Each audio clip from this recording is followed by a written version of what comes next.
Sa gitna ng selebrasyon at papuri dahil sa kanyang pagkapanalo bilang kauna-unahang Pinoy at Asian na grand winner ng The Voice USA Season 26, may tila puwang daw na naiwan sa puso ni Sofronio Vasquez.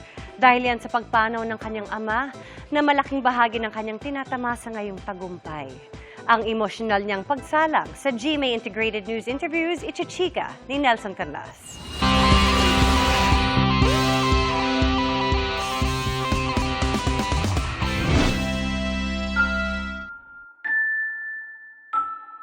He was my hero. Naging emosyonal si The Voice USA Season 26 Grand Winner Sofronio Vasquez sa kanyang pag-upo sa GMA Integrated News Interviews nang mapag-usapan ang isa sa kanyang biggest inspirations mula sa makailang ulit niyang pagkabigo sa mga audition at singing contest na sinalihan sa mga nagdaang taon hanggang sa masungkit ang mailap na pangarap, pangungulila sa ama ang kanyang pinaglalabanan.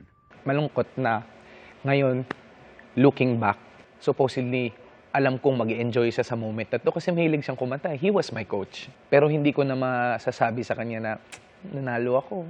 Hindi niya na ako mayayabang dun sa, mapagyayabang sa mga friends niya. Inamin ni Sofronio na maraming beses siyang nawala ng kumpiyansa sa sarili. Nagkaroon ako ng insecurity at nagkaroon ako ng question na, is music for me? Nag-isip ako and wala na si Papa. So gusto kong i-provide yung best life na deserve ng mama ko. I worked as a cruise ship singer. Naging OFW ako for a time. Pero kapag talaga alam mo sa puso mo na meron kang gusto hinahanap mo.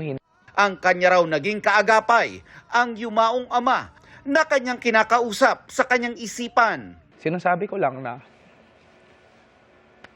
kung andito ka, anong sasabihin mo sa akin? Tapos naririnig ko lang yung boses niya na, just breathe. Kayang-kaya mo yan. Always naman yung nagsasabi sa akin na every time na kumanta ka, don't forget to do sign of the cross. Kaya, conscious effort ko yung ginagawa with my heart na this is me doing sign of the cross kasi inaalala kita. Inspirasyon din niya ang kanyang The Voice coach na si Michael Bublé na hanggang ngayon nananatiling kanyang mentor at guide.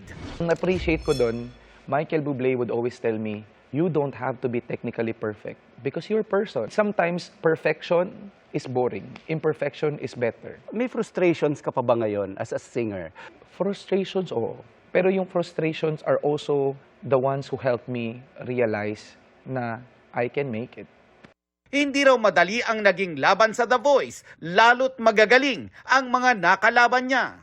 Pero para kay Sofronio, ang nagpanalo raw sa kanya, matinding ensayo, dasal at pagpapakatotoo. Kasama sa mga napanalunan ni Sofronio ang isang recording contract at nais daw niyang isama ang Tunog Pinoy sa kanyang musika. Para naman sa susunod pang henerasyon, Sa GMA, meron kaming The Voice Kids na babalik ulit this year. May message ka pa dun sa mga katulad mo na, who would want to make it in the entertainment industry? Siguro, yung message ko na lang is for the parents. Kasi sometimes yung kids mag-enjoy lang sila on stage. I think I just wanted to tell the parents na support your kids and allow them to learn. Let them feel they fail. Failure is important. Failure is important. Kasi ang dami kong beses nag-fail. But my mom would always tell me, okay lang yan. Hayaan mo, maramdaman mo. Nelson Canlas updated sa Showbiz Happenings.